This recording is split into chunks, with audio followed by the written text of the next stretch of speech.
집회를 통해서 우리를 만나주시기를 원합니다.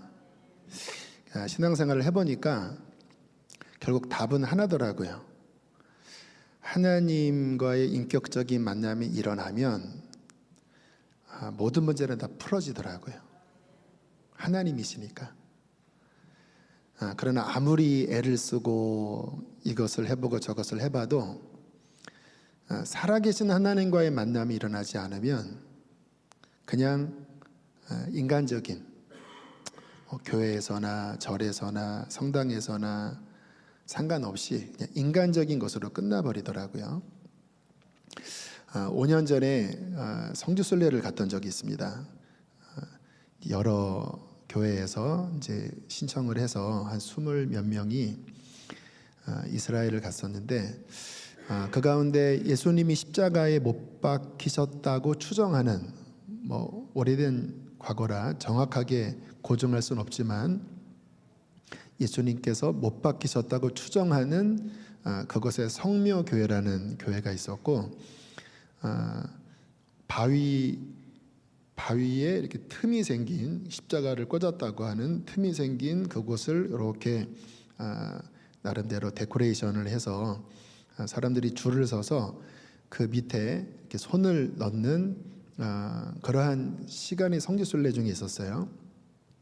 저는 좀 별로 썩 내키지가 않았어요. 왜냐하면 성지순례 가보신 분은 아시겠지만 특별히 예루살렘 또 예수님 십자가에 못 박히신 그곳에 카톨릭이나 그리스도 정교회에서 세운 어떤 예배의 또 교회의 이런 양식들이 개신교의 입장에서는 너무 이것저것 치렁치렁 달아놓은 게 많아서 저는 썩 내키지가 않았고 특별히 확실치도 않은 예수님이 못 박히셨다고 하는 그곳에 사람들이 막 손을 얹고 막 키스도 하는 것을 보면서 저는 이제 거기에 참여하지 않았습니다. 그런데 함께 가셨던 일행 중에 그 YM 선교사님 한 분이 같은 팀에 있으셨는데 나중에 그러시는 거예요. 본인은 그 장소에서 아주 깊은 하나님의 임재를 경험을 했다고.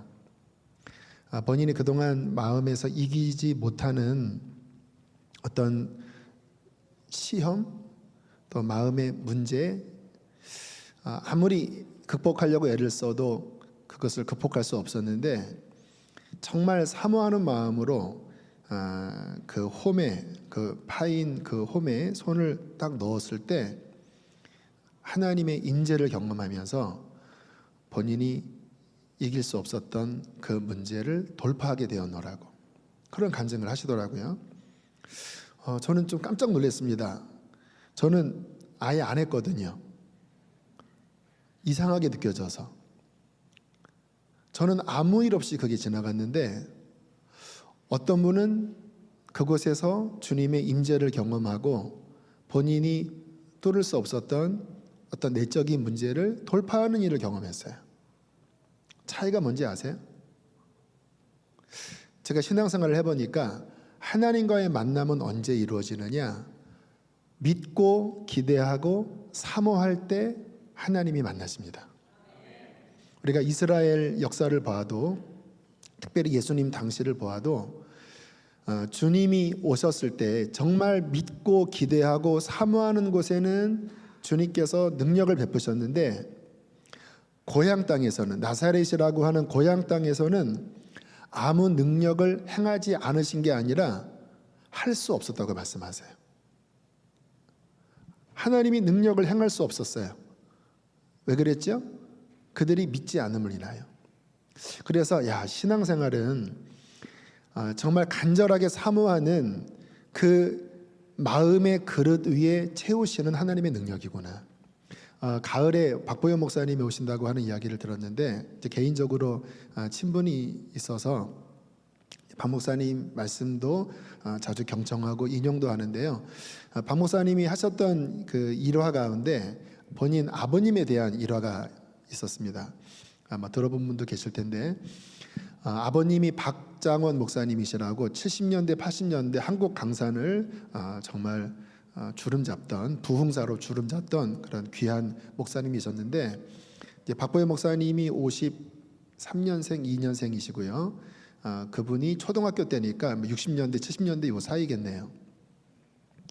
그 박정호 목사님 집회 때 어떤 일이 있었냐면 사람들이 막 뜨겁게 기도하면 이 손바닥에 빨갛게 생긴 예수님이 십자가에 못 박히신과 비슷한 어떤 그런 이렇게 현상이 손바닥에 나타나는 일이 있었대요. 물론 이제 나중에 지워졌지만 기도를 뜨겁게 하는 분들 중에서는 손바닥 가운데가 이렇게 벌게지는 뭐 그런 신비한 현상이 있었다고 그래요. 뭐 지금은 그런 일이 거의 일어나지 않지만 근데 이제 박정호 목사님이 이런 이야기를 하셨답니다. 어느 날 말씀을 전하시는데 그리고 뜨겁게 기도하는 시간에 이렇게 예배당 기둥 사이 뒤에서 누가 이렇게 안수를 하고 다니시더래요. 그래서 아니 내가 강사인데 지금 누가 안수를 하는 거야? 하고 이렇게 보니까 사라지셨대요. 그 나중에 보니까 그런 안수를 받은 분들이 막 크게 은혜를 받고 또 이러한 신기한 체험을 많이 경험을 하셨는데 그때 이제 박정호 목사님 하시는 말씀이 주님께서 누군가에게 안수를 하실 때 그분이 주님이라고 본인은 믿으셨고 보니까 온 마음을 다하여 기도하는 분에게 주님께서 그러한 은혜를 주시더라.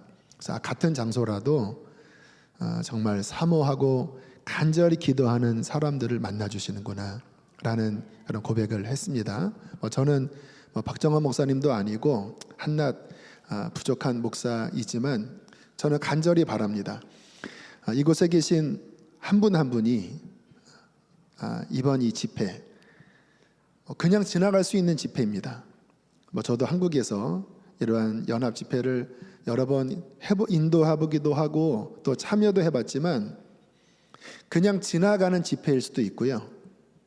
그러나 누군가는 살아계신 하나님을 만나는 집회일 수 있습니다.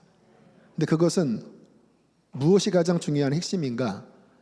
우리의 깊은 마음 안에 하나님을 만나기를 원하는 그 갈망을 가지고 주님 앞에 예배하고 기도한다면 강사와 상관없이 주님께서는 반드시 그분을 만나 주실 것입니다. 하나님을 만나면 나머지 인생의 문제들, 교회의 문제들은 문제가 되지 않습니다. 왜냐하면 하나님은 문제보다 크시고 하나님은 세상보다 크시기 때문에. 그래서 저는 신앙생활을 하면서 언제나 저의 결론이 이곳으로 향해요. 목회를 하다 보면 왜 문제가 없겠습니까? 저희 교회는 2016년부터 2년 동안 건축을 했어요. 다 결산을 해보니까 거의 190억 정도가 들었더라고요. 도저히 개척교회 입장에서 감당할 수 없는 상황이었습니다. 건축하다가 교인이 사기를 치는 일도 있었고 건축이 중단된 적도 있었고 정말 오갈 데 없이 떠돌아다닐 뻔한 위기에 봉착한 적도 있었습니다. 저의 인생의 최대의 위기를 건축하다가 경험을 했습니다. 한국 사회는요, 집 하나 짓더라도 그 주인이 10번을 운다고 그래요.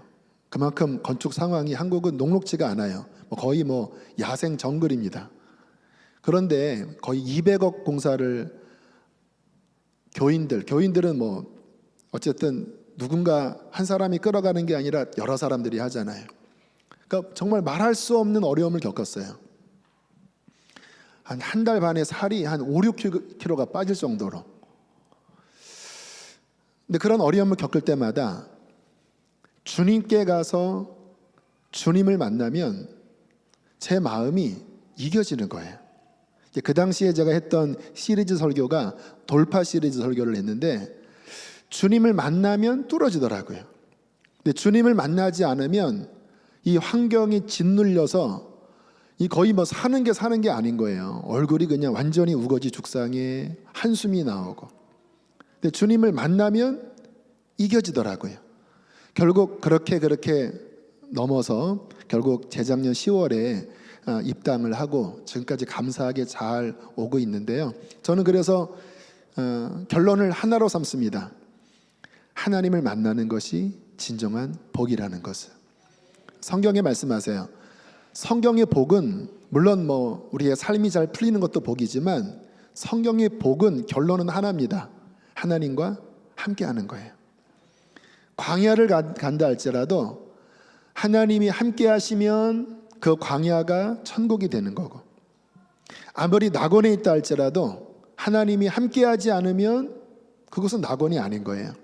그래서 이번 집회 때 여기 서 있는 저도 최선을 다할 테니까요, 우리 성도님들도 또 우리 목사님들도 간절한 마음으로 함께 뜨겁게 기도하고 또 함께 말씀을 경청함으로써 한 사람이라도 그냥 돌아가는 일이 없게 되기를 축복합니다.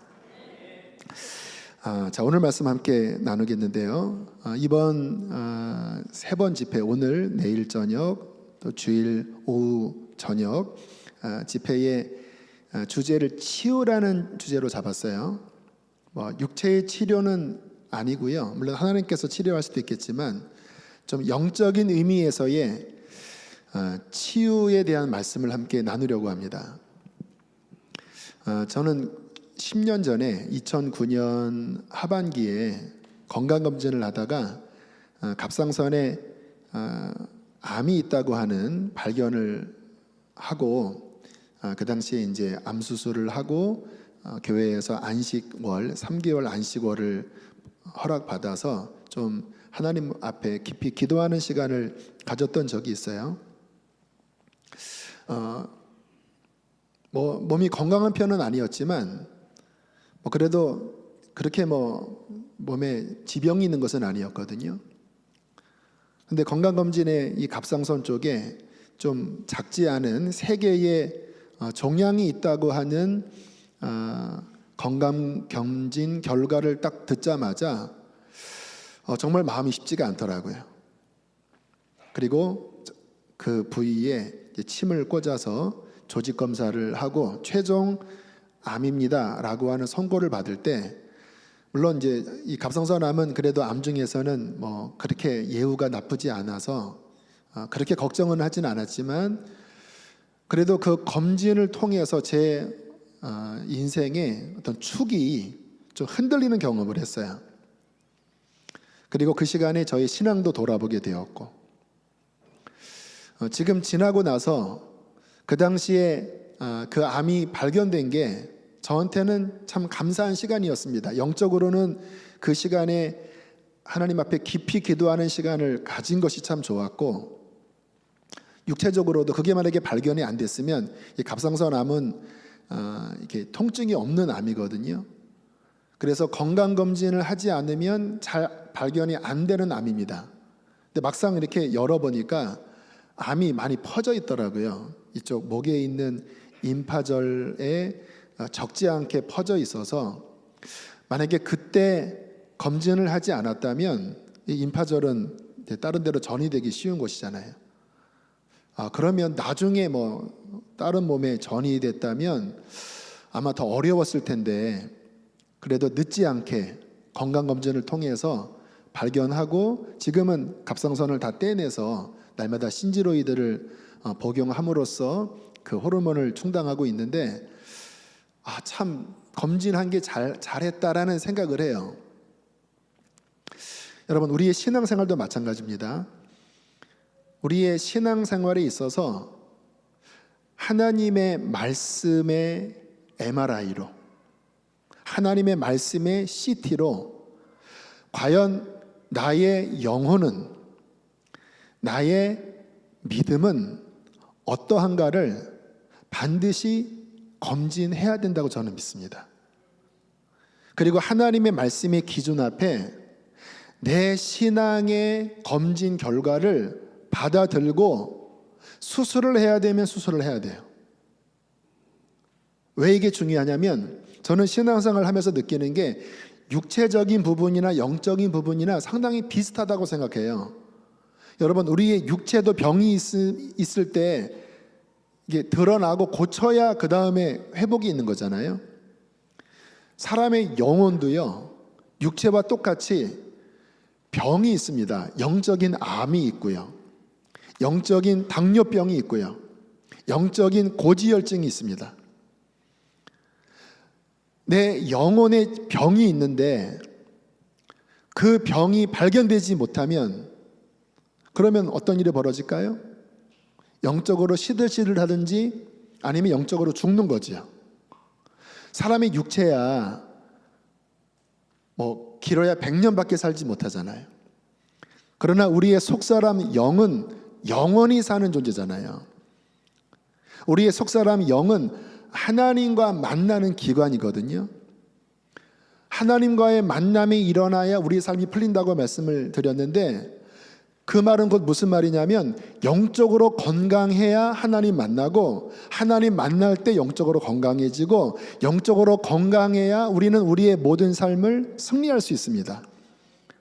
내 영이 병들었는데 병든지를 모르고 교회를 다니면 암을 몸에 가지고 지금 점점 그 암이 퍼져나가는데도 그냥 조치를 안 하고 다니는 거와 똑같다라니까요. 우리 성도님들에게 질문하겠습니다.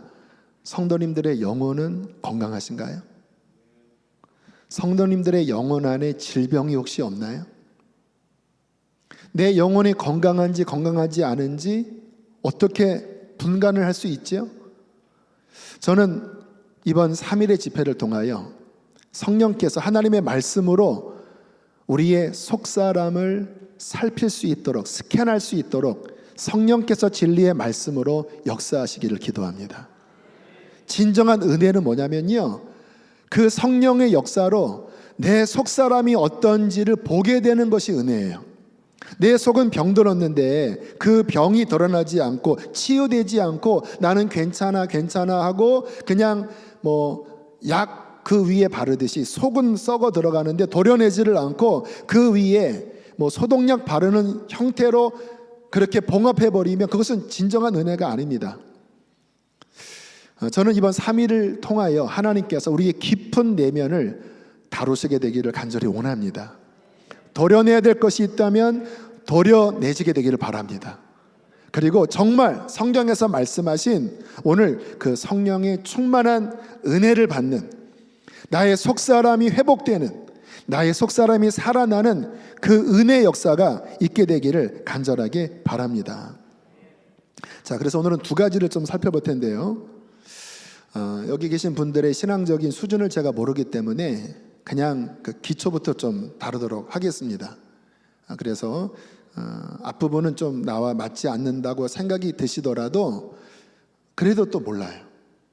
한번 살펴보셔야 합니다. 여러분 자신만을 위해서가 아니라 여러분의 자녀들을 위해서도 살펴보셔야 돼요. 자, 첫 번째 우리가 살펴봐야 될 것은 뭐냐면, 따라하겠습니다. 내가 진정 거듭났는가를 돌아봐야 한다. 하나님의 말씀의 MRI로 우리의 영을 살펴야 되는데, 첫 번째는 나는 정말 구원받았는가? 나는 진짜 거듭났는가? 여러분, 이 거듭남에 대한 말씀이 처음 나온 성경 구절이 요한복음 3장 니고데모와 예수님과의 만남을 통해서 주님이 말씀하셨죠. 어떻게 해야 천국 가냐고요?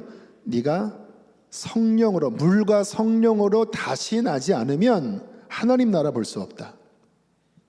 여러분, 이 니고데모는 누구냐면요, 오늘날로 의미하면 노회장입니다. 우리 장로교로 보면 노회장, 감리교로 보면 감리사님급이 아니라 감독급이에요. 감독급.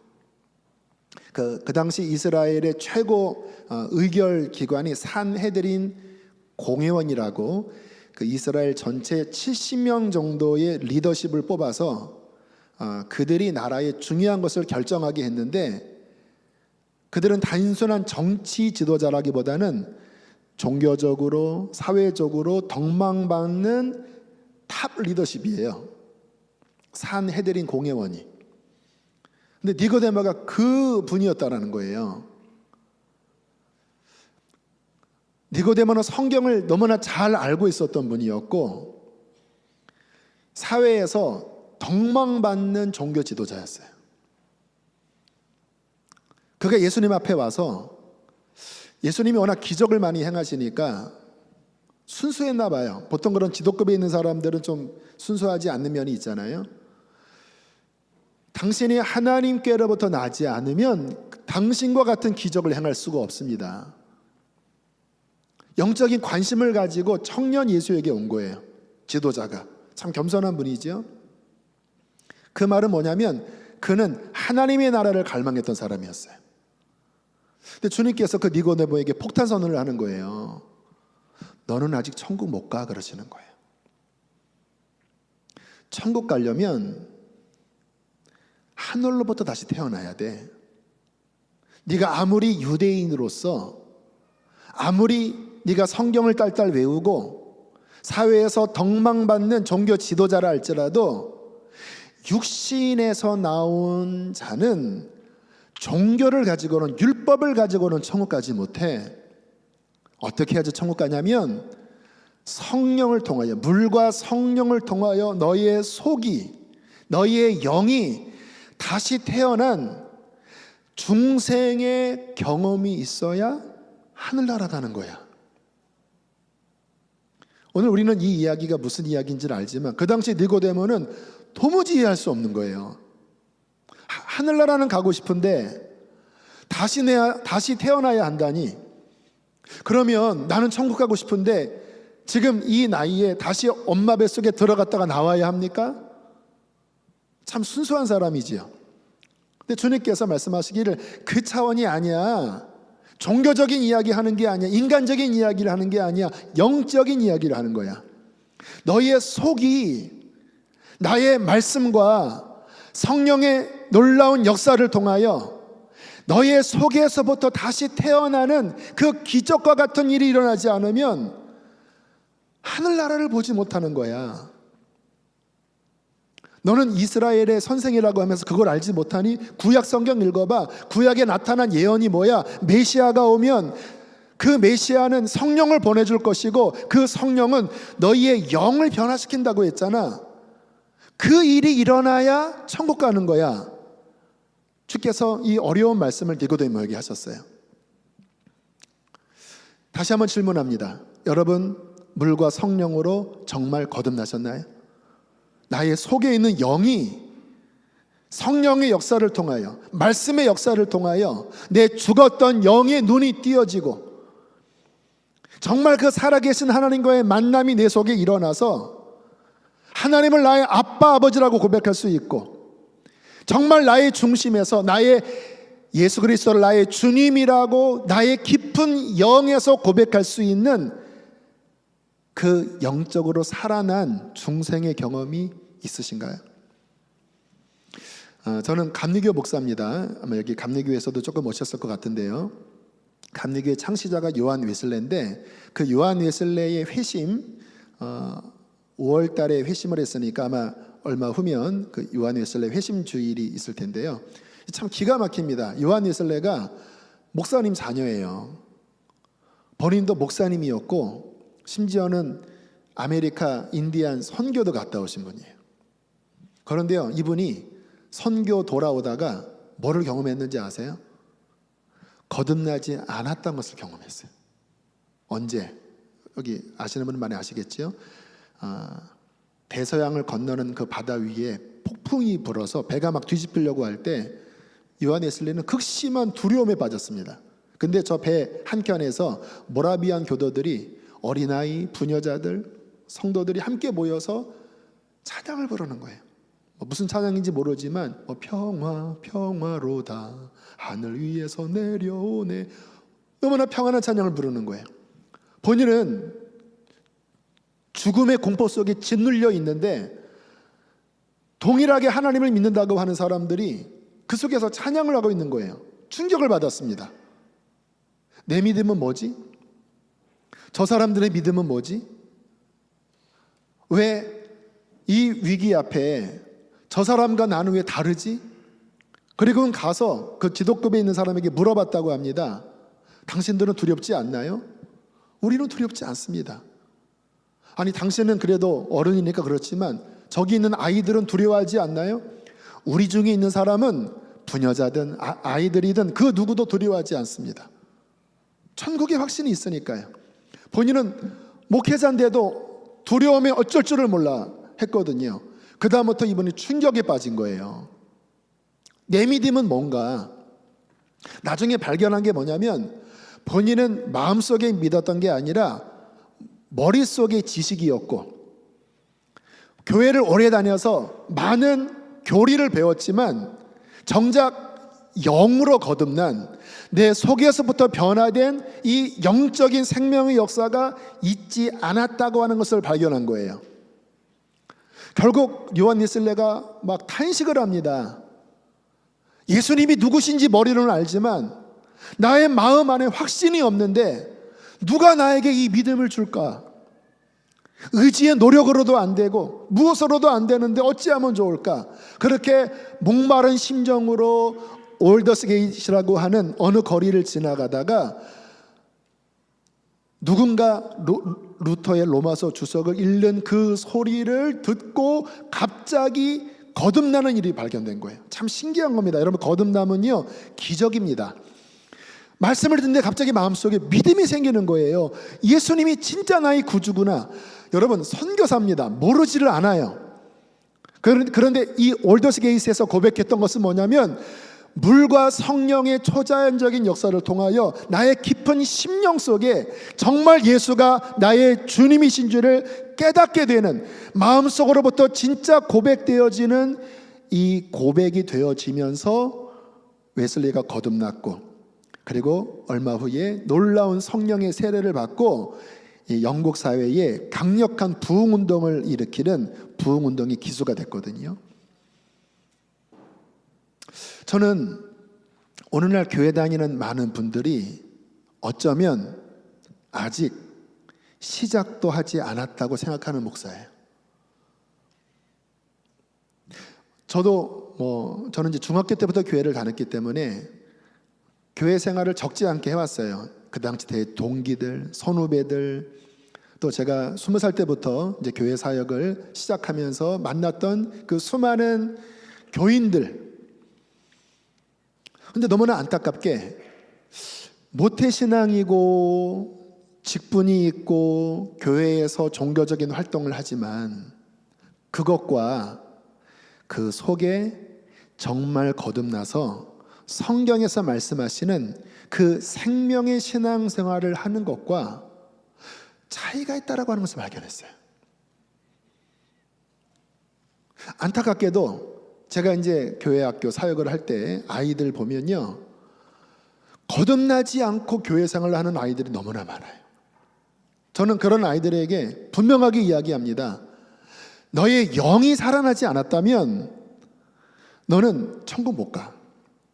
진정한 신앙은 지식이 아니라 정말 마음에서부터의 믿음의 고백이 되어져야 하고 진짜 하나님과의 만남이 일어나야 진정한 신앙인데, 우리 하나님 찾자, 이렇게 말씀을 전하면요 굉장히 많은 아이들이 충격을 받고 그리고 회개하고 기도하면서 하나님과의 만나는 거듭남의 역사를 그때서야 경험하는 일들을 굉장히 많이 봤어요. 어른들은 그렇지 않을까요? 그래서 오늘 우리들은 우리의 신앙의 깊은 부분을 점검하면서 기초부터 다시 점검해야 합니다. 나는 거듭났는가? 내 배우자는 정말 거듭났는가? 내 자녀들은 정말 물과 성령으로 거듭나서 그 깊은 심령으로 예수를 주라고 고백하는 자인가? 여러분, 많은 자녀들이요 대학 올라가면서 교회를 거의 떠나요. 어릴 때는 교회를 잘 다녔대요. 그런데 교회를 나중에 떠나요. 많은 사람들이 이런 이민사회에서 처음 이민 와서 교회를 다니면서 참 여러 가지 활동을 하는데 어느 순간 교회를 떠나요. 성공해도 떠나고 실패해도 떠나요. 이상하지요? 왜 떠나는지 아세요? 어쩌면 그는 정말 거듭나지 않은 채 종교적으로 교회 다닌 거예요. 문화적으로 교회 다닌 거예요. 정말 물어보면 마음 깊은 심령 안에서 정말 예수가 나의 주님이고 내가 죄인이고 나의 죄 때문에 십자가에 죽으신 그 예수의 은혜를 정말 마음 깊은 곳에서 믿고 고백할 수 있냐고 물어보면 아리송해요. 뭐가 죄예요? 내가 그 정도의 죄인인가요? 내가 지옥 갈 죄인인가요? 하나님의 아들이 십자가에서 자신의 생명을 버릴 만큼 그렇게 극악무도한 죄인인가요? 그렇게 물어보면 모르겠다라는 거예요. 나는 그만큼 죄인인 것 같지 않고, 물론 예수님이 좋은 분이고 그분을 안 믿는 건 아니지만 진짜 나의 죄 때문에 십자가에 달리신 구세주라고 하는 그 고백에서는 뭔가 내면 깊은 데서 동의가 안 되는 분들이 왜 없겠습니까? 그것은 무슨 현상인지 알아요? 아직 거듭나지 않은 거예요. 제가 선한목자교회, 지금 우리 유기성 목사님 심우하는 선한목자교회에서 목회를 할 때 그 당시에 30대 초중반에 청장년이죠. 이제 결혼한 지 한 5년 정도 된 새 가족이 이제 교회에 등록을 하셨어요. 근데 이번에 신앙 이력이 조금 독특해서, 원래는 이제 신방 전도사님들이 새 가족 신방을 했는데 이번은 특별히 제가 교구 목사로서 신방을 했습니다. 보니까 20대 때 구원파라는 곳에 들어가셨더라고요. 그래서 왜 들어가게 됐습니까 했더니 너무 진리를 갈망했는데 본인이 다니던 교회에서는 그 어떤 목마름을 채울 수가 없어서 결국 그곳에 들어갔노라고 이야기를 하더라고요. 근데 거기서 이제 결혼도 하고 한 10년 동안 있다가 이제 나와서 이리저리 배회하다가, 이제 구원파에서는 기성교회를 상당히 이제 잘못된 곳이라고 이야기를 하잖아요. 근데 그래도 갈 데가 없으니까 그나마 이제 유명하다고 하는 선한목자교회에 한번 와본 거예요. 말씀의 은혜가 되어서 이제 등록은 했지만 아직 확실하게 마음에 결단은 하지 않은 채 간을 보는 정도로 왔더라고요. 제가 이제 그분에게 물어봤습니다. 그곳에서 신앙생활을 할 때 왜 무슨 문제 때문에 나오셨냐고 했더니, 첫 번째, 죄를 이길 수 없었대요. 이 구원파의 교리가 뭔지 아시죠? 예수님이 나의 죄 때문에 죽으셨다고 하는 것을 믿기만 하면 과거의 죄, 현재의 죄, 미래의 모든 죄를 다 용서받는다. 그러므로 이제는 더 이상 죄에 대한 의식을 가질 필요 없다. 왜? 예수님의 십자가는 나의 모든 죄를 다 용서했기 때문에 굳이 죄를 또 거들먹거리고 뭐 회개 이렇게 얘기하면 그것은 믿음이 없는 것과 같다. 이런 교리예요. 이단입니다. 거기서 결혼도 했어요. 거기 있는 목사가 이렇게 서로 연결시켜줘서. 죄를 이길 수 없었대요. 직장생활을 하면서 음란한 행위도 하고, 너무나 괴로워서 상담하면 괴로워하지 마라. 왜? 주님께서 너의 과거와 현재와 미래의 모든 죄를 용서하셨기 때문에 더 이상 괴로워하지 않고 믿기만 하면 된다. 계속 이런 이야기만 하는데 본인은 양심을 가진 자로서 딜레마에 빠진 거예요. 그래서 결국은 나왔대요. 제가 여쭤봤습니다. 그러면 당신은 하나님과의 만남이 있느냐고.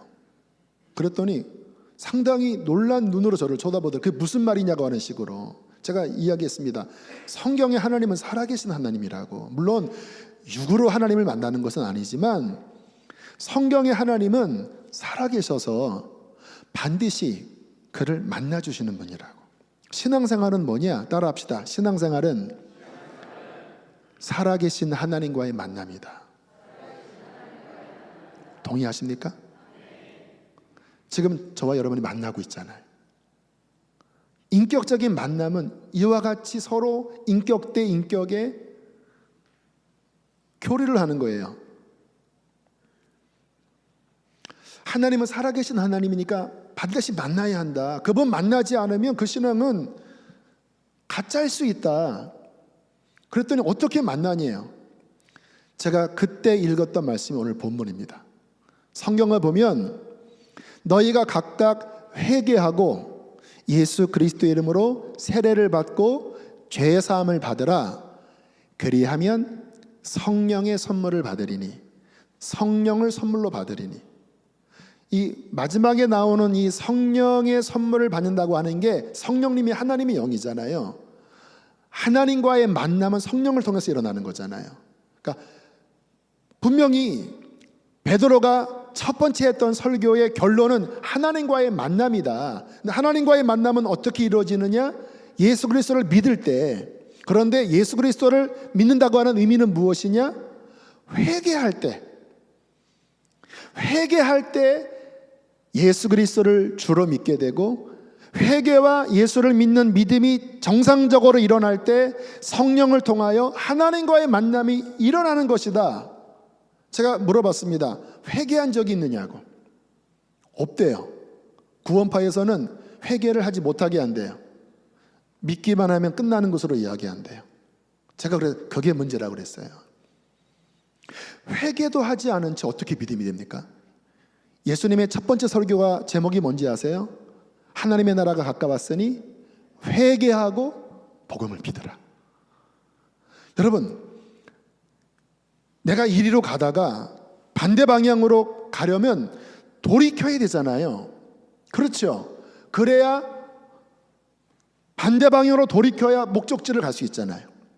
회개의 의미는 뭐냐면 내가 가던 길에서 돌이켜서 마땅히 가야 할 그 하나님의 길로 걸어가는 것이 회개예요. 내가 정말 예수 그리스도를 믿는 믿음을 가지려면요, 반드시 먼저 내가 가던 길에서 멈추고 돌이키는 회개. 이 길이 잘못된 길입니다. 이 잘못된 길의 핵심이 뭔지 아세요? 따라합시다. 내가 주인 된 길, 내 멋대로 사는 길, 육신을 따라 사는 길. 이게 죄예요. 회개는 뭐냐? 내가 주인 되어 내 육신의 소욕을 따라 내 맘대로 가던 길에서 멈추어 서고, 그리고 돌이켜서 하나님께서 우리에게 말씀하신 그분이 주인 되고 그 성령을 따라가고 그분이 기뻐하는 그곳을 향하여 다시 순종으로 걸어 나가는, 이게 바로 회개거든요.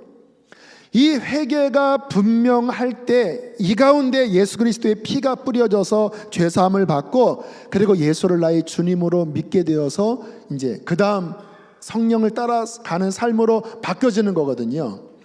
근데 여전히 내 육신이 주인이고 여전히 죄의 정욕에 따라 살아가고 한 번도 내 죄를 깨달은 적이 없는 채 예수님이 나의 죄를 위하여 십자가에 못 박혀 돌아가셨고 3일 만에 부활하신 것을 머리로 인정하고 입으로 동의하는 것으로 믿는다고 하면 돌이켜지질 않았는데, 회개가 안 됐는데 어떻게 예수의 피가 역사합니까? 그렇지 않나요? 회개하고 돌이킬 때 그 피가 나를 모든 죄에서 깨끗하게 하고 우리를 정결케 한다고 요한일서에 말씀했잖아요. 돌이키지를 않았는데 여전히 내가 주인인데 교리로 암송한다고 그게 구원인가요? 구원파가 그런 식이라는 거예요. 그래서 이야기했습니다. 회개하시라고. 회개해야 당신의 믿음이 진짜가 되고, 그러면 성령을 받을 것이라고.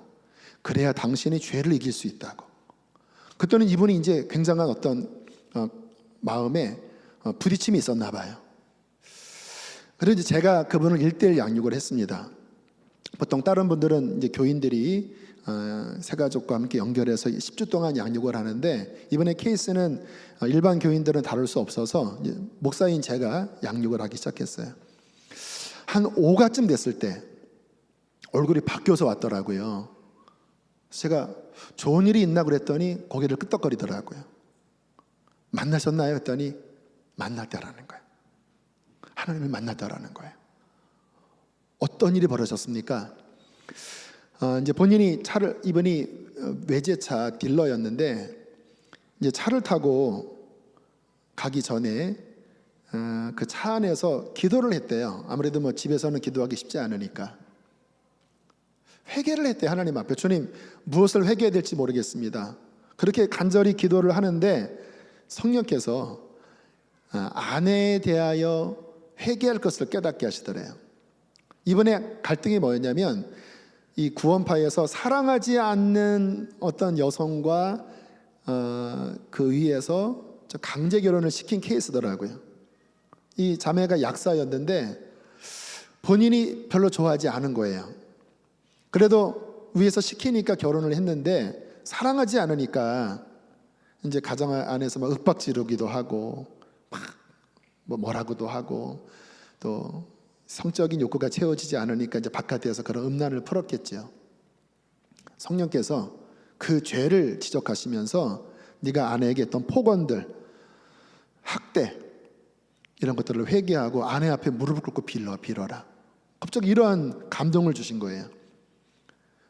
이 죄를 고백하기 시작하는데 회개가 터진 겁니다. 막 눈물이 나고, 그리고 이제 집에 가서 아내에게 처음 무릎을 꿇고 당신에게 사과한다고, 내가 당신에게 했던 말 잘못된 말이었다고, 이렇게 회개를 하는데 성령께서 이 형제에게 임하신 거예요.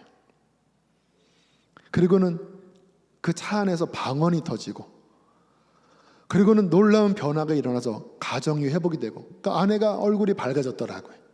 왜? 10년 넘게 학대를 했던 남편의 마음이 바뀌고, 본인에게 잘못했다고 하고, 그러면서 이 아내가 바뀌고, 이 형제가 바뀌고, 그리고 성령이 이 가운데 역사하셔서 참 이분의 영적인 상황이 아름답게 변화되는 것을 제가 보면서 참 감동을 받았어요.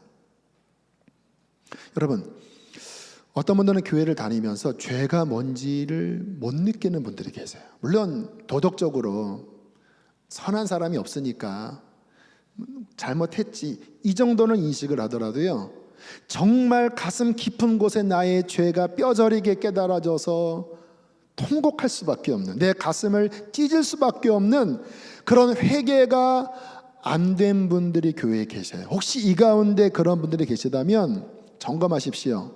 거듭나지 않았을 거예요. 거의 거듭나지 않았을 거예요. 거듭났다고 하는 것은 뭐냐면요, 따라합시다. 죄가 회개되었다. 죄가 회개된 게 거듭난 거예요. 죄가 회개될 때 그 진정으로 회개하는 곳에 예수의 피가 뿌려집니다. 예수의 피가 뿌려질 때 죄사함이 일어나고요, 죄사함이 일어날 때 성령이 죽은 영 가운데 역사. 여러분, 이 영적인 상태에서 보면요, 죄와 허물로 죽을 뻔한 게 아니라 죄와 허물로 죽어버린 거예요. 에베소서 2장에 말씀하잖아요. 죄와 허물로 죽었던 너희를 살리셨도다. 여러분, 우리의 영은요, 하나님과의 관계 속에서만 살아갑니다. 하나님의 영이 우리 안에 거해야만 영은 살아나는 거예요.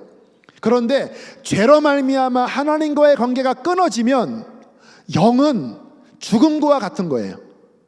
여러분, 나무가 뿌리가 잘려져 있으면 당분간은 살 수 있지만 죽은 거잖아요. 뿌리가 잘라져 있으니까.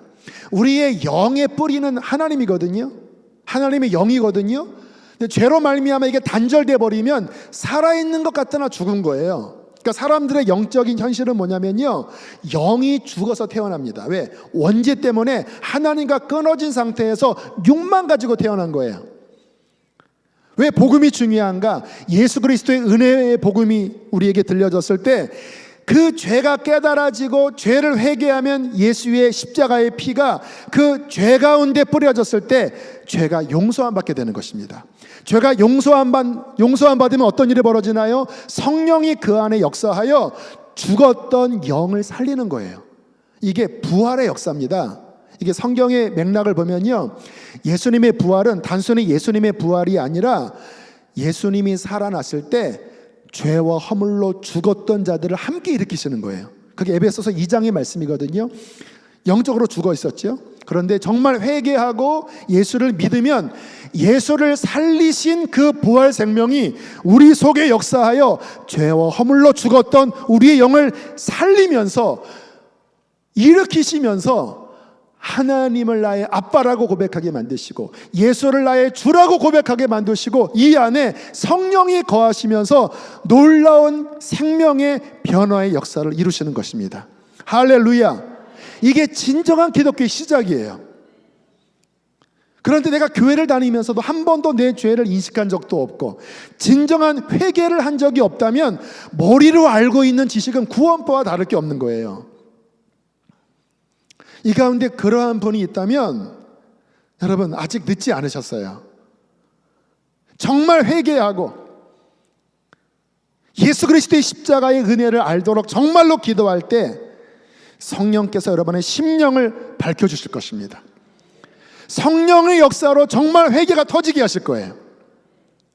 만약에 그 일이 일어나지 않는다면 죄송합니다. 아마 이 가운데는 제가 지금 드리는 이 부분에 동의를 못 하실 분도 계실 거예요. 그러나 제가 우리 교회에서 했던 식으로 말씀을 드릴게요. 그분들은 천국 갈 수 없다고 저는 설교를 합니다. 왜요? 그렇잖아요. 구원파와 다르게 뭐가 있겠습니까? 회개가 안 됐는데, 성령의 임재가 없었는데, 내 안에 진실된 믿음이 없었는데 어떻게 그가 구원의 확신을 가질 수 있겠습니까? 머리로 아는 곳으로 천국 못 가. 가룟 유다는 주님과 3년간 동행했어요. 결국 팔아버렸잖아요. 저는 이러한 마음 때문에 간절해서 저에게 오시는 분들이 어찌했든 저희 교회도 남편분들, 열심히 믿는 분들의 남편분들은 아직 회개를 못하신 분들도 많이 계셔요. 그런 분들은 이런 하소연을 합니다. 도대체 뭐가 죄냐고, 내가 무슨 살인을 했냐고, 내가 무슨 남의 거 도둑질을 했냐고, 그냥 성실하게 한 남자로서 살았는데 뭐 그렇게 도기가 안 된다라는 거예요. 이해하지요? 그래서 저는 그런 분들에게 어떻게 하든 거듭날 수 있는 기회를 마련해 드리려고 제자 훈련을 하면서 하루 수련회를 갔습니다. 그 수련회는 어쨌든 하나님 만나게 하는, 정말 회개가 되는 그런 시간을 갖도록 그날 하루 종일 한 30-40명이 모여서요, 하루 종일 중보기도 하고 아침부터 저녁까지 어쨌든 하나님 만나도록 온 교회가 함께 몸부림치면서 그 영적 출생을 위하여 애쓰는 그런 시간이거든요. 이름하여 복음 인카운터인데, 이번에 있었던 일입니다. 2주 전에 이제 그 복음 인카운터를 했는데요. 남자 일반, 이제 50대 중반부터 70대까지 모인 한 8명, 9명 모인 그 조인데요. 이 조 이제 강사 목사님이 피드백을 해주시는 게 큰일 났다라는 거예요.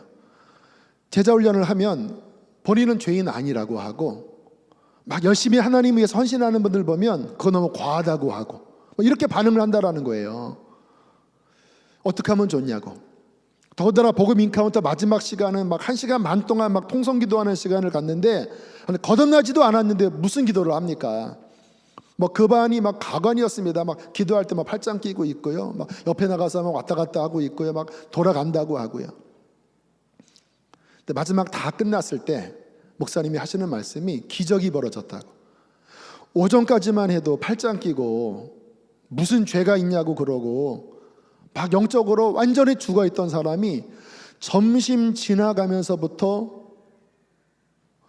왜 내 눈에서 눈물이 나는지 모르겠다, 왜 이렇게 내 죄가 깨달아지는지 모르겠다고 그러면서 그 딱딱했던 마음, 돌과 같았던, 영적으로 죽음과 같았던 그 영혼의 기적의 역사가 벌어져서 마지막 끝날 때는요, 이분들이 막 얼굴이 해처럼 밝아지고 그 깊은 심령 안에서 정말 하나님을 고백하는 그 놀라운 변화가 있게 되었다고 그런 간증을 하시더라고요. 얼마나 기쁜지.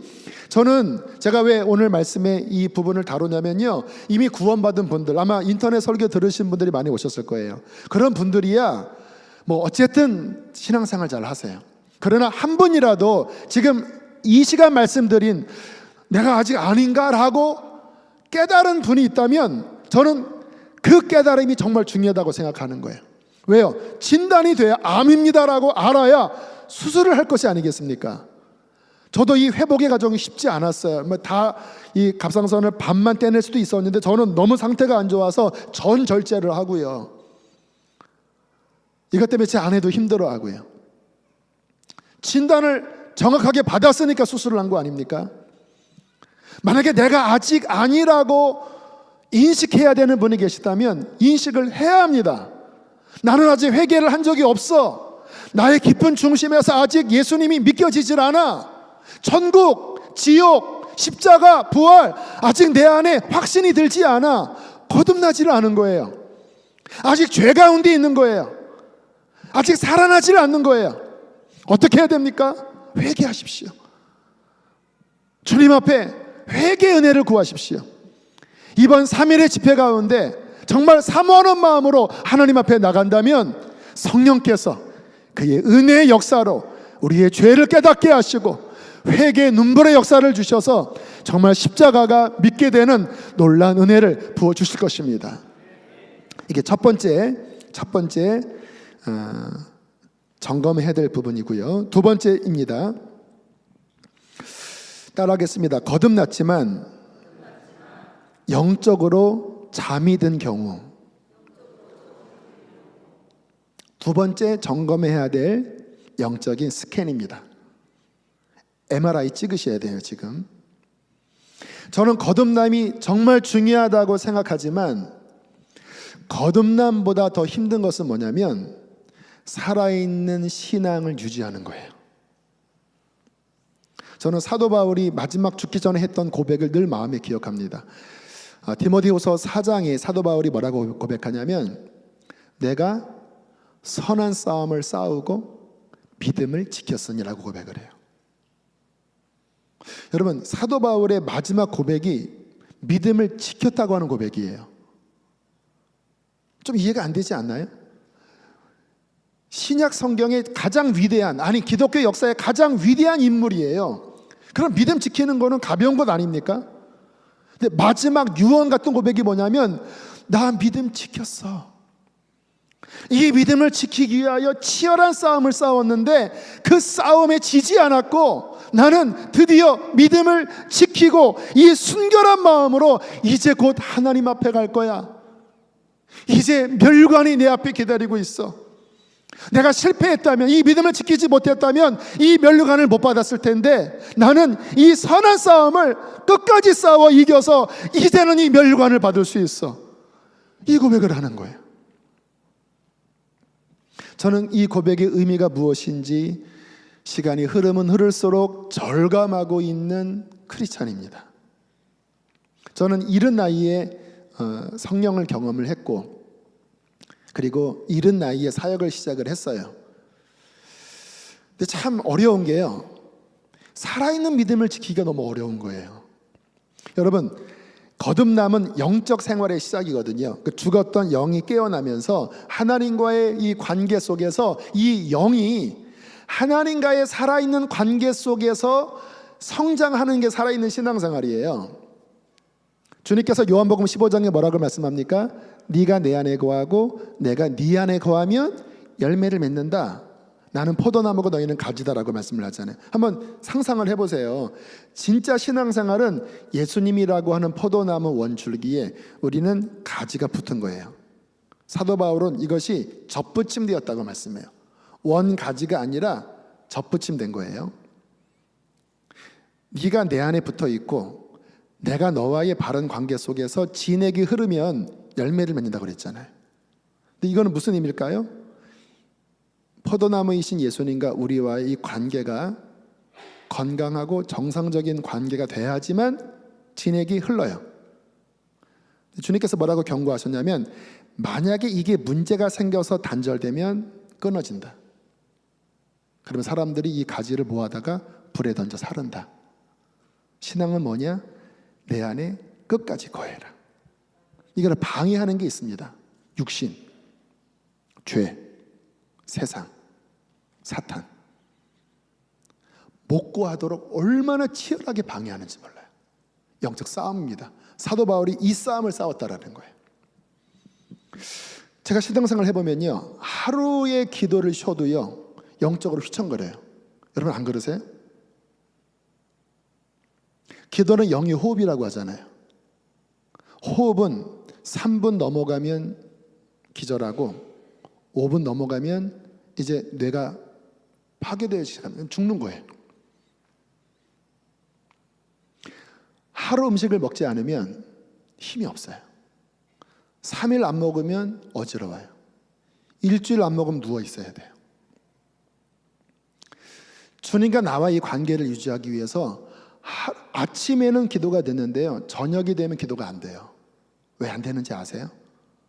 이 세상에 흐르는 영적인 흐름이 우리의 심령이 하나님 앞에 건강하게 살지 못하도록 끄집어내리는 거예요. 육신의 소욕, 정욕, 이생의 자랑, 이러한 것들이 우리의 심령을요 계속 밑으로 끄집어내려요.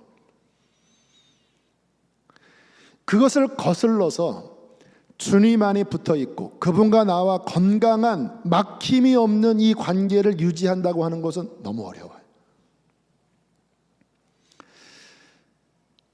하나님 말씀을 저는 열심히 읽으려고 몸부림치는 목사입니다.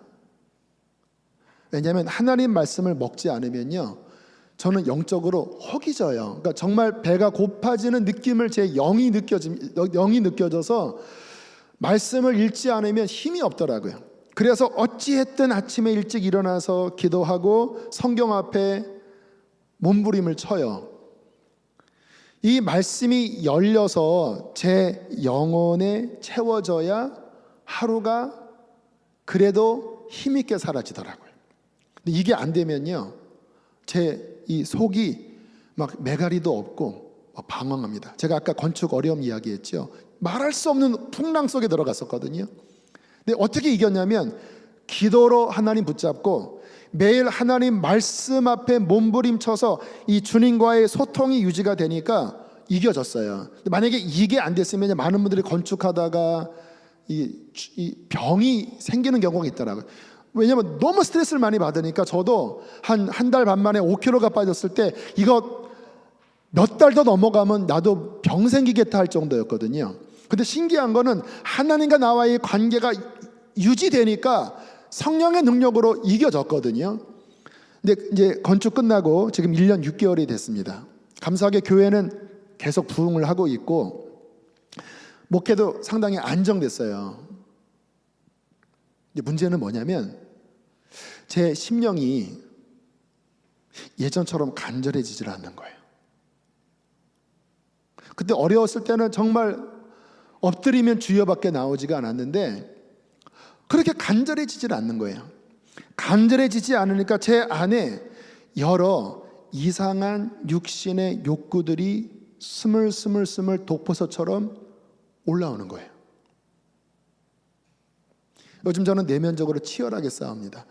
만약에 내가 여기에 지면 나도 그렇게 결말이 좋지 않은 목사가 되겠구나. 아니, 좀 더 가면 기독교 신문에 오르내리는 어느 지역에서 목회해서 단기간에 부흥했던 목사가 이런 문제로 이런 일이 발생됐다. 나도 그렇게 될 수 있겠구나. 이 생각이 드는 거예요. 저는 어찌해든 하나님의 뜻대로 살려고 몸부림치면서 여기까지 달려온 목사라고 감히 말씀을 드립니다. 그런데도 이 싸움이 쉽지 않은 거예요. 그래서 사도 바울이 마지막에 내가 이 선한 싸움을 다 싸우고 믿음을 지켰다라고 그 마지막에 이 고백을 한 것이구나. 요한계시록에 보면 2장 3장에 주님께서 7교회에게 주시는 편지가 나옵니다. 제일 처음에 나오는 수신교회가 에베소 교회예요. 그런데 이 에베소 교회를 교회 역사에서 살펴보면 대단한 교회입니다. 사도 바울이 복음을 전해서 부흥이 일어났던 교회입니다. 아시죠? 그곳에서 사도 바울이 전할 때 사도 바울이 둘렀던 앞치마를 병든 자에게 얹은즉 그 병이 떠나가기도 하고 그 지역에 그 귀신을 접신하는 스게아의 7 아들이 막 역사할 때 내가 바울도 알고 예수도 알지만 너는 누구냐 막 하니까 그 마을 전체가 진짜 이 귀신의 입에서 나오는 말을 들어보니까 하나님이 참 신이구나. 그래서 모든 죄의 도구들을 다 모아서 은 5만이나 되는 그 주술 기구들을 불태우면서 이 지역에 부흥이 있었던 교회예요. 사도 요한이 예수님의 모친인 마리아와 함께 기거하면서 목회했던 지역이에요. 디모데도 여기서 목회했습니다. 그러니까 초대교회에 가장 강력했던 종들이 이곳에서 목회를 해서 부흥이 있었고 영적으로나 신학적으로나 정말 완벽하게 구비된 교회. 이 사도 바울 서신서를 보면요, 이 교회들마다 이 영적인 수준이 나오는데 제일 수준 높은 교회가 에베소 교회입니다. 그래서 에베소서 보면요, 상당히 영적인 깊은 것을 다뤄요. 그 부흥이 일어난 지 100여 년쯤 지났을 때가 이제 이 요한계시록 예수님께서 사도 요한을 통해서 편지를 쓰라고 했던 그 시기예요. 뭐라고 말씀하는지 아시죠? 너의 처음 사랑을 버렸느니라. 어디서 떨어졌는지를 생각해야 한다. 네가 처음 가졌던 그 열정, 네가 처음 나를 만났을 때 눈물로 고백하고 너의 삶을 드리고 나를 뜨겁게 사랑했던 그 첫사랑의 뜨거움이 지금은 아주 많이 식어져서, 아니 점점 식어가는데, 이 상태로 가면 내가 나의 촛대를 너희 가운데 옮길 수 있다. 너희는 어디서 떨어졌는지를 생각하고 회개하여 다시 처음 행위를 찾고 그 처음 가졌던 그 열정으로 돌이켜라. 왜요? 신앙은요, 현재형입니다. 따라하겠습니다. 신앙은 현재형이다. 따라하겠습니다. 신앙은 하나님과 나와의 살아있는 관계다. 그렇잖아요. 처음에는 포도나무에 접붙인 가지가 깊이 들어가서 진액을 쭉쭉 빨아들여서 풍성한 열매를 맺었는데, 어느 순간부터 이게 자만해서 점점 빨아들이지 않고, 본인은 돌감람나무인데, 돌포도나무인데 스스로는 열매를 맺을 수 없는 자임에도 불구하고 더 이상 빨아들이지 않고 내 힘으로 살아간다면 어떻게 되겠습니까? 열매 맺지 못하겠지요. 여러분, 신앙의 회개가 중요하냐면요, 어이쿠 나는 죄인이군요, 이제 나의 주님은 오직 예수입니다. 그렇게 그분을 온 마음으로 붙잡을 때 예수의 진액이 성령으로 돌아와서 그분의 열매를 맺는 게 신앙이에요. 회개가 돼야 예수를 붙잡는 거예요. 그렇잖아요. 제가 제 병의 진단을 분명하게 받아들였으니까 수술 때 저를 맡겼고, 저는 이제 이 갑상선 호르몬으로 저는 살지 못해요. 저는 매일 신지로이드를 먹습니다. 왜요? 내게 없으니까. 왜요? 이거는 암 때문에 다 끝난 거니까 뜯어버린 거예요. 이제 저는 이 신지로이드를 통해서만 저는 살아. 그래서 여기 올 때도 두둑히 챙겨왔어요. 혹시 또 좀 늦어지면은 스페어 여분까지 해서 챙겨온 거예요. 왜? 이게 나의 이 신진대사 호르몬을 채우는 거니까. 여러분, 수술 하나 하고 내 기능이 끝났고 이제는 이 약을 먹는다고 인지해도 이렇게 의지하고 챙기고 신경 써요. 예수 믿는 신앙은 뭐냐면요, 내가 죄인이고 나는 부패한 자고 나로서는 안 되니까 이제 오직 하나님이 나에게 주신 예수 그리스도만이 나의 생명입니다. 오직 예수님이 나를 승리하게 하십니다. 그게 주님으로 믿는 거거든요. 그러니까 이제 정말 그분을 믿으면 오직 예수 붙잡으니까 그분의 생명이 내 영 안에 흘러 돌아와서 주님의 아름다운 열매를 맺는 게 신앙생활이에요. 근데 시간이 지나면서 처음 주님 만날 때는 뜨겁고 눈물 흘리고 간절하게 의지했는데, 점점 시간이 지나면서 더 이상 주님 의지하지 않고 내 경험 의지하고, 교회 생활 오래 하면 주님 의지하지 않아도요, 그냥 나의 그 가다라고 하지요, 내가 익숙한 것으로 충분히 설교도 할 수 있고, 교회 당회원도 될 수가 있고, 교회 리더십도 다 돼요. 무슨 말인지 아시죠? 그런데 정말 주님 의지하지 않고 나 자신을 의지하면 주님이 나타나시는 게 아니라 자아가 나타나요. 그래서 목사들도 넘어질 수 있고, 그래서 교회도 그러한 문제 속에 처음에는 뜨겁게 시작했는데 점점 주님을 향한 믿음이 아니라 자아로 충만한 교인들로 가득 찰 때 더 이상 그 교회는 예수의 생명이 역사하는 게 아니라 인간 집단, 종교 집단으로 전락해버려요. 역사상 그러한 일은 부지기수입니다. 지금 한국이 그 상황이에요. 여러분, 우리나라가 쫄딱 망했을 때 복음이 들어왔잖아요. 우리나라는 갈 데가 없어요. 이쪽에 강대국 일본, 이쪽에 초강대국 중국, 이쪽에 러시아, 자원도 없고 지질이 못 사는 가난한 나라. 일본이 우리나라를 짓밟고, 중국이 짓밟고, 러시아가 짓밟고, 결국 이 복음이 왔을 때 오직 하늘로만 뚫린 그것을 향하여 우리는 온 마음 다해 부르짖었습니다. 여기 아마 그 당시에서 한국에서 오신 분들 아실 거예요. 산 골짜기마다 밤마다 부르짖은 사람들의 역사들. 어떤 일이 벌어졌습니까? 하나님께서 은혜 주셔서 최극빈국에서 지금은 세상에서 부러워하는 나라가 되었고, 선교사들도 많이 파송하고 이런 놀라운 은혜를 주셨는데, 지금 한국교회는 더 이상 그런 열정이 거의 없어요. 아시죠? 기도원 95% 문 닫았어요. 과거에 그 뜨거웠던 기도원 지금 운영이 안 돼요. 한월산 기도원, 오산리 기도원도 지금요 사람이 안 모여요. 사람들이 안 간다라니까요. 산마다 기도의 불야성이었던 그곳에 더 이상 사람들이 기도하지 않아요. 그 당시에 마룻바닥이었는데 새벽기도 끝나고 나면 마룻바닥이 눈물로 흥건했는데 지금 그렇게 울질 않아요. 사람들이 기도하면요 적당하게 하고 가지 온 마음으로 부르짖는 기도 안 해요. 그러나 종교적으로 교회도 그럴듯하고 이제 전통도 있고 이것저것 우리는 많이 갖췄으니까 괜찮아라고 하지만 속은 죽어 있어요. 그렇지만 한국 사회가 어려운 게, 저는 뭐 정치적이고 또 여러 가지 이유가 분명히 있겠지만 영적인 원인을 보면 교회가 점점 하나님으로부터 멀어져 가고 있기 때문에 그러한 채찍이 지금 이 나라 가운데 내리는 것이 아닌가, 저는 목사로서 안타까운 마음으로 그렇게 바라봅니다. 그래서 우리 성도들에게 우리 깨어 있어야 한다. 참된 신앙생활은 끝까지 지켜야 하는 것이다. 첫사랑을 우리 지키자. 이렇게 선포하는데도 부르짖는 저조차도 이 마음을 지키는 게 녹록지 않으니, 정말 주님 앞에 선다고 하는 것이 두렵고 떨리는 일이고 쉬운 일이 아니구나. 왜 주님께서 좁은 문으로 돌아가라, 이 길이 협착하고 어렵다고 한 게 이런 것 때문이구나.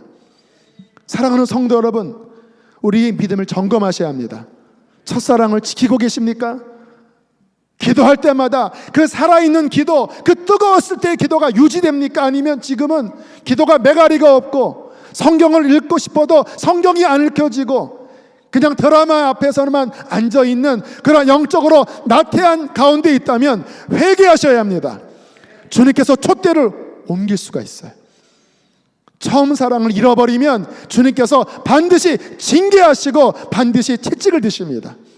어쩌면 한국은 거의 그 채찍이 코앞에 와 있다고 저는 생각을 해요.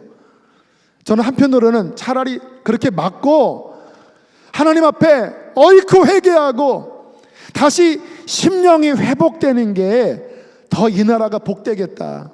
영적으로는 다 죽어갔는데 교만해지고 하나님 앞에 그렇게 부패되어서 잘 살고 망하는 것보다 차라리 경제적인 위기도 오고 또 어떤 위기가 와서 정말로 하나님 앞에 울 수밖에 없는 상황에 빠지는 징계의 채찍을 받아서 돌이키는 게 더 하나님 앞에 복될 수 있겠다, 감히 그렇게도 생각을 하는 목사 중에 하나입니다. 여러분, 우리 주님 앞에 회개하셔야 합니다. 이제 세 번의 집회, 첫 집회는 이제 거의 마무리가 되어져 가는데요. 이 시간이 그냥 뭐 한국에서 젊은 목사가 와서 집회를 하고 끝났네, 오늘은 시간이 안 되니까 뭐 한 번 참여했네, 한번 우리 목사님 앞에 눈조장 찍었네, 그렇게 하고 끝낼 수도 있고, 아니면 어떤 분들은 이와 같은 말씀 앞에 다시 한번 나의 깊은 신앙을 돌아보고, 혹시 아직 거듭나지 않았다면, 혹시 지금 내 영이 병들어 있다면 하나님의 말씀 앞에 다시 깊이 회개하시고 그 십자가 앞에 나아가 보혈이 뿌려지는 시간 되기를 원합니다. 그때 오늘 말씀처럼 성령의 회복이 여러분 심령 안에서 활활 타오르게 될 거예요. 내 영이 살아야 교회가 살아요. 내 영이 살아야 가정이 삽니다. 우리 자녀들 아마 어려운 가정 많으실 거예요. 잔소리한다고 되질 않아요. 인간의 힘으로 되지 않아요. 그러나 내 영이 살아나고 내 속에 성령님이 함께 하시면 성령님은 우리 자녀 붙잡아 줄 수 있습니다. 성령이 함께 하시면 우리 지역에 있는 그 목마른 영혼들 주님께서 그들을 구원할 수 있어요. 저는 이러한 마음으로 목회를 했거든요. 근데 참 신기한 게요, 여러분, 이런 식으로 설교하면 사람들이 부담스러워할 거 아닙니까? 얼마 전에 작년에 새 가족 중에 한 분이 그런 얘기 하더라고요. 목사님 설교는 상당히 부담스럽습니다. 그런데 매번 들을수록 부담스럽다라는 거예요. 그래서 하시는 말씀이, 그런데도 사람들이 오는 거 보면 신기하대요.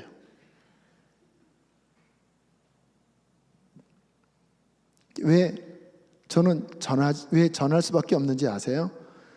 영혼을 사랑하기 때문에. 속은 썩어 있는데 위에 아까진기 바를 수 없잖아요. 도려내야 되잖아요. 사람의 진정한 복은 영이 회복되는 거예요. 아마 이 중심을 하나님이 아시기 때문에, 또는 이 중심을 오는 사람들의 영이 알기 때문에 하나님께서, 또는 그 심령이 살려고 오나 보다. 여러분, 우리 주변을, 물론 이민사회가 큰 사회는 아니지만 힘들어하는 사람 많지요, 주변에. 또 힘들진 않은데 마음이 어려운 분들도 많아요. 여러분, 그들 가장 깊은 곳에 무엇을 갈망하고 있는지 아세요? 종교가 아닙니다. 기독교가 아니에요. 참된 복음이에요. 살아계신 하나님과의 만남이에요. 하나님과의 만남이에요. 근데 그 일이 언제 일어날까요? 여러분들이 살아나면 일어납니다. 여러분들이 빛이 되면 어둠은 물러가고 그 영혼들은 그 빛 앞에 오는 거예요. 그래서 하나님께서 저희 교회 가운데 그러한 영혼들을 보내주셨고, 지금도 목마른 영혼들을 보내주고 계세요. 그 기초는 무엇이냐? 어려운데 프로그램이 아닙니다. 특별한 어떤 이벤트가 아니에요. 정말 우리가 하나님의 정직한 복음 앞에 서서, 지금 제가 드린 말씀이다, 말씀이잖아요. 정직한 복음 앞에 서서 내 신앙을 점검하고 정말 십자가 앞에 서고 정말 믿음을 붙잡고 성령을 받을 때에 주님께서는 그러한 놀라운 부흥의 역사, 회복의 역사를 나의 심령과 나의 가정과 나의 교회와 이 지역과 민족 가운데 허락할 줄로 믿습니다. 이 3번의 집회, 첫 번째는 거의 다 끝났으니까요. 저는 그 일이 일어나기를 원합니다. 그 일이 일어나고 저는 옮겨지길 원해요. 제가 이제 다음 주에 애틀란타로 가는데 그 일이 있지 않고 그냥 행사로서 그냥 연합 집회 이렇게 3번 하고 끝났습니다. 젊은 목사가 아무튼 큰 소리 치네, 이렇게 끝난다면 제가 굳이 이 멀리 여기까지, 저는 원래 애틀란타 가기로 했는데 연합 집회 요청을 받고 그리고 왔다가 가는 거거든요. 굳이 제가 올 이유가 뭐가 있겠습니까? 그러나 한 영혼이라도, 한 교회라도 하나님의 복음 앞에 정말로 새로워지고 성령의 선물을 받는다면 그 한 명이 천을 이루고 만을 이루게 될 줄로 믿습니다. 할렐루야. 그래서 제가 목사님, 우리 회장 목사님과 총무 목사님과 이야기한 게, 끝나는 시간을 축도로 마치지 않고 기도하면서 마무리하는 게 좋겠다, 그렇게 말씀을 드렸을 때 원하시는 대로 하라고 했습니다. 찬양하고 기도할게. 저도 목감기가 걸려서 지금 목이 쉽지 않지만 기도를 좀 더 끌 때 혹시 나와서 기도할 분들 앞에 나와서 무릎 꿇으세요. 성령께서 감동하시면 안수할게요. 그러나 장담은 못하겠어요. 나와서 무릎 꿇으세요. 하나님 앞에 정말 하나님 회개형을 부어주시고 진짜 십자가 앞에 나가게 해주십시오. 그러한 역사가 이 첫날부터 일어나게 되기를 바랍니다. 우리 찬양 주보혈 날 정결케 하고 함께 찬양하시겠습니다.